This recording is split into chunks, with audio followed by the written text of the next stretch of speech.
Hi, my beautiful people. Welcome to my channel. My name is Lola, and welcome to Lola Reacts, where obviously Lola Reacts. If this is your first time here, hi, please do not make it your last. Please kindly subscribe, like my video, drop me a comment, share, and also do recommend videos you would like to see on the channel. As I'm doing like a new sort of, we react to music, we react to like, you know, funny things, not so funny things, things that you feel should, you know, get comments. Yeah. And in case you don't know, I have a link in my description. You should check it out as this is a reaction channel. We get copyright claims and strikes. But yeah, in today's video, someone did say I should give this a try. And this is 100 men versus one gorilla. Everything you need to know. Okay, that's just it. But this is actually a weird one, but let's delve in blind. 100 Men versus 1 Gorilla is just the newest online debate brought to you by people that have way too much time on their hands. And I'm no better, because here I am making a video about it. Because it's quickly gone from silly Twitter talk to what has to be a massive joke that I'm not in on. What's clear is one side is getting drastically overrated, while people obviously aren't taking the other side seriously. Plus, I love animals and arguments, so if you're looking for a video to eat your lunch with, or to be the soundtrack of your commute home, I'm going to break down the question you probably didn't care about in the first place, and by the end, you'll wonder how this was ever even a question. So here's the full truth of whether 100 unarmed men could beat one prime silverback gorilla. But first, we gotta understand what force of nature we're up against. Now, I do have a couple recent videos on gorillas, so to not repeat myself too much, I do advise that you check those out for further context. But basically, everything we thought about gorillas back in the day was wrong. They're giant, non-violent, fart-happy pacifists, and the most dangerous thing about them is they can misunderstand regular human actions as an act of war. So while yeah, if you smile at a silverback enough times, he eventually will put beats on you like a Cherokee drum, most times a gorilla is just worried about the 6,000 calories he eats a day. And thank the stars for that. Gorillas are built like the developer had something to prove. They took the human model and said, drag to resize. The result is an alpha ape with a stronger bite force than a grizzly, allegedly, hands that can crush a crocodile's skull, allegedly, and just strength that we really have no way to truly comprehend. That man fully didn't plan to get casually ragdolled, but plans are always subject to change when you're around the prime ape. Gorillas might default to peace, but life is multiple choice. The question is, what kind of carnage comes when they choose violence? It's hard to imagine what a fully malice-motivated gorilla can do because it takes a lot for them to get to that point. The first phase of conflict involves using body language and gestures to send a message before hands even have to be thrown. Because for an animal that can spend over 12 hours a day eating, wasting calories on fights is poor resource management. The second phase of escalation usually involves pushing, grappling, and screaming in really short bursts. Gorillas fight the way they fuck. What I mean is, the phase they run are like how they're hung. Not long at all. Because again, most times gorillas don't actually want to fight. Are you serious? But what about when they do? Yeah, that would be phase 3, and that usually happens when two silverbacks throw down for control of a group. Losing such would mean losing the 3 F's: food, family, and the FCC won't let me finish, but stakes can make these fights to the death, and here's where we can see what gorillas are truly capable of. I found a research paper that detailed the injuries sustained in gorilla-on-gorilla fights, and based on that, you see a pattern. Those teeth are for more than just undressing trees, and losers are often found with lacerations and puncture wounds all over the body. And unlike a leopard, which leaves small puncture wounds, the canines of a gorilla cause large gaping tears in victims. Even if the gorilla's bite strength has been exaggerated, which we will get into, even lowballing them puts them at the level of a hyena. One gorilla named Inshuti had his foot completely crushed with the tips of his fingers and ear bitten off. Gorillas also use their arms, not really to punch but to use as battering rams, and they've also been known to pull chunks of hair out with their hands. So safe to say, a gorilla's stiff arm to the back would crack your constitution like a glow stick and could dislocate or break human bones by accident. And with many victims also recorded with bite wounds to the face, you'd probably be able to unlock your iPhone from 20 feet away after a gorilla puts jaws on you. So what chance would an army of humans have against a 500-pound berserker? Well, hot take, gorillas have been drastically overrated in many ways. First as fighters. Gorillas aren't efficient fighters, they're more physical brawlers and grapplers, and with everything I've said, most fights last anywhere from a couple seconds to 1 to 2 minutes at the most. Also, as strong as gorillas are, their strength has been overrated. There are some animals that just get more and more OP the more people talk about them. Chimps have been said to have the strength of 8 men when really it's closer to 1.5. It's just that they're stronger in all the ways that can kill you. And grizzly bears are already big enough, but then you got people claiming they can decapitate a full-grown moose with one swipe.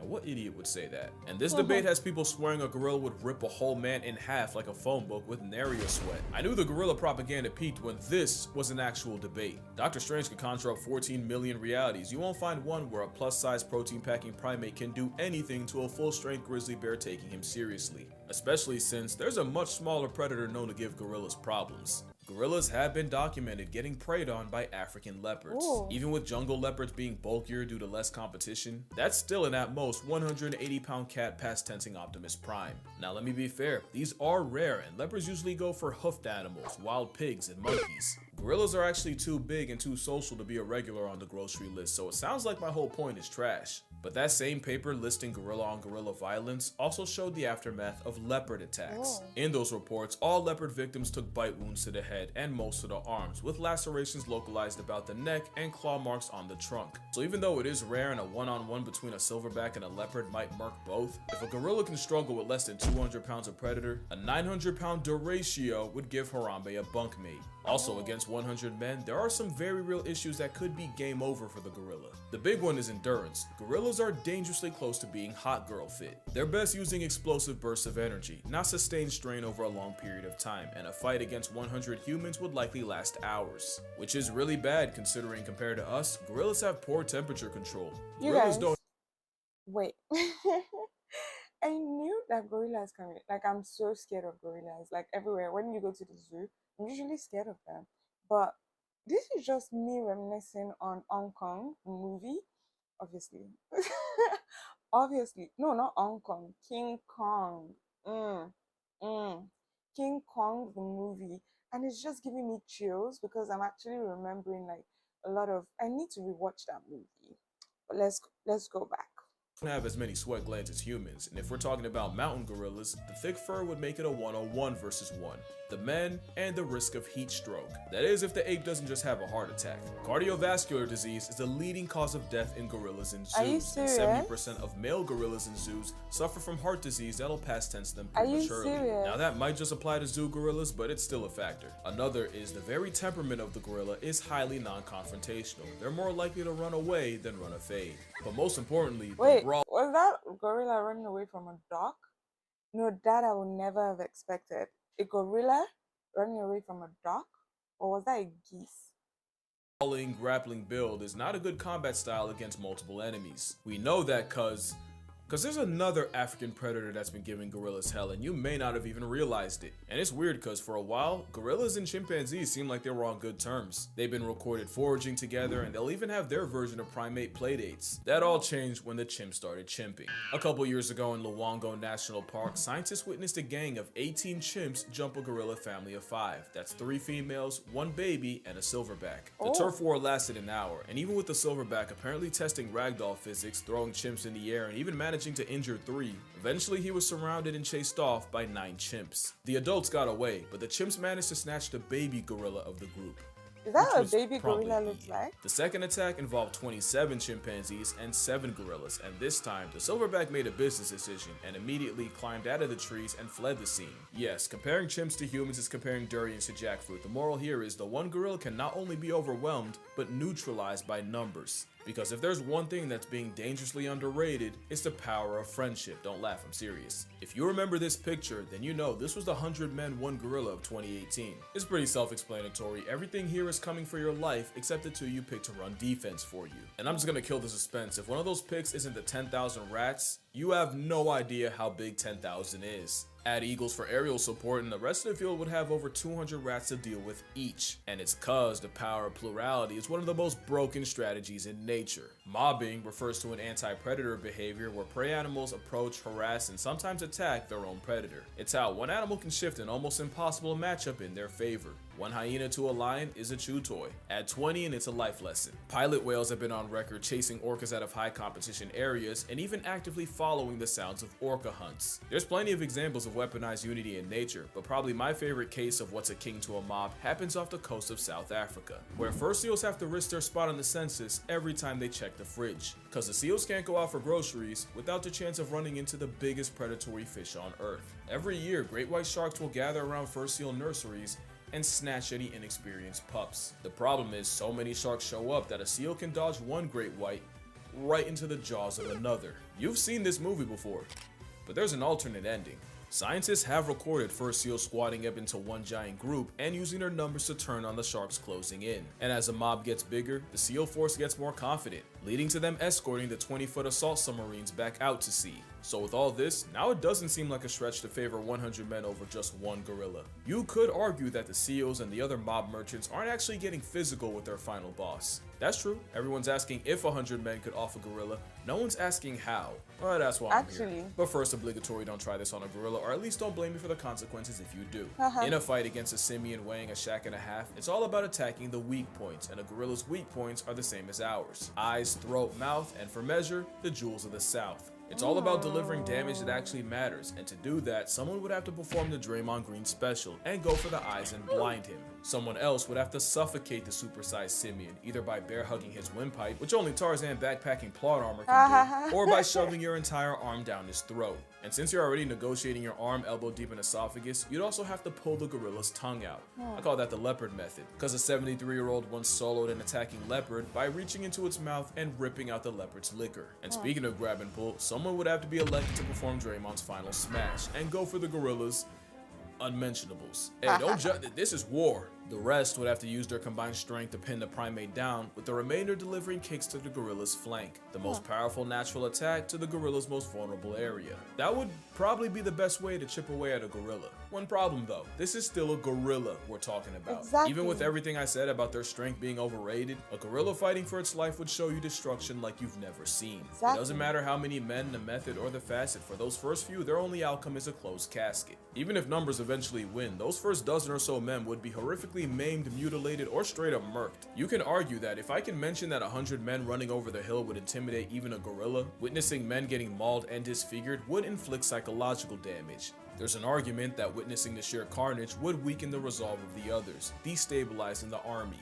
And you have to remember, if mobbing is natural, doing so in a way that guarantees a portion of your team sees Tupac live isn't. Even animals like hyenas will fall back if they sense they don't have enough of an advantage in a clan fight. But there's a catch. The tweet that started all this said, "Dedicated to that shit. Surely if men can watch bunkmates get blown to bits in a war, then you can find 100 willing to die about a gorilla. If they can withstand the visceral reaction of seeing jaws getting detached, limbs getting dislocated, and a field of open fractures, 100 men would definitely beat a gorilla." And moral of the story, we have strayed so far from the halo of Harambe. Yeah, this is the part where I do the annoying thing and turn a tweet made by someone who definitely wouldn't pass a P-test into a lecture. But like I said in the other video, gorillas have already been getting the middle finger from humanity, either in the wild or in zoos. Whether it's trophy hunting or bushmeat, habitat loss, or an unsupervised minor, humans have the highest KD ratio against our green machine cousins. Because a gorilla has never been on record life-depriving a person, even when they may have had a reason. Yet the mountain gorilla is nearly in bed with extinction mostly because of humans. But not all humans. Some dedicate their entire lives to the welfare of this giga ape, which is why I will be donating to Virunga National Park. Not only do they treat and protect the gorillas there as family, they often have to risk their lives regularly going against poachers. That and the fact that I made a video detailing how to murk an endangered species makes my soul itch, so link down below if you'd like to donate as well. I'm not kidding when I say they're family. This man was seen comforting one of his young gorillas after his mother died. And fun fact, Virunga National is where we got this gem. But yeah, that's gonna do it for this video. Fun little video that nobody should take seriously. Nah, but I think I'm gonna start doing the animal versus animal face-off videos again, so let me know what animal matchup you'd like to see me yap about. There's one I've been wanting to get into for a while. Friendly reminder that I have a book, 100 Animals That'll Bleeping End You. I'd say more, but the name's no marketing. Also, I have a Patreon, but reminder that your money's probably just gonna buy me lunch, so don't spend a check unless you've always wanted to indirectly feed me Wendy's. Or you might just fund my next trip. I mean, all this talk about gorillas, who knows? Maybe I'll go see one. Oh shit. But yeah, drink water, hug your mother. Please don't gang up on a gorilla. They've been through enough. And I'm gonna see y'all in the next one. Okay. Okay. Okay. This is a meme. This is a meme, you guys.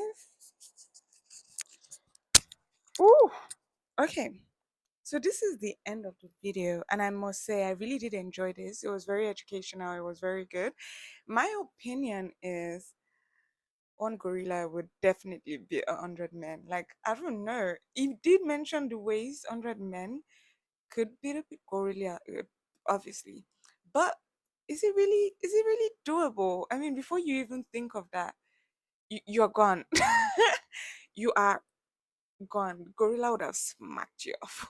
But that's besides the point. This was really good. I just saw this whole controversy, and I still have a lot more reactions to make about 100 men versus on one gorilla. Everything.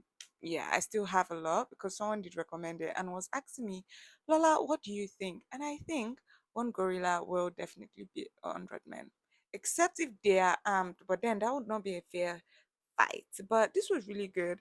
Um, this was really fun. One gorilla would definitely. That's just my opinion. If you have another opinion, you could drop that down for us in the comments. I think everyone should have an opinion. Let us know in the comments. If you watched me till this stage and you're not subscribed, please do consider subscribing, smashing the like button, dropping me a comment, sharing, and also dropping links you would like me to sit down and react to like this. And do not forget, I have a link in the description. It's a donation link. You'd like to donate to the channel, donate to this career, you know, get me a new mic, get me new lights, get me new background. You get like, let's help the channel grow. So thank you for watching my video, and I hope to see you on my next one. Do stay tuned. Bye.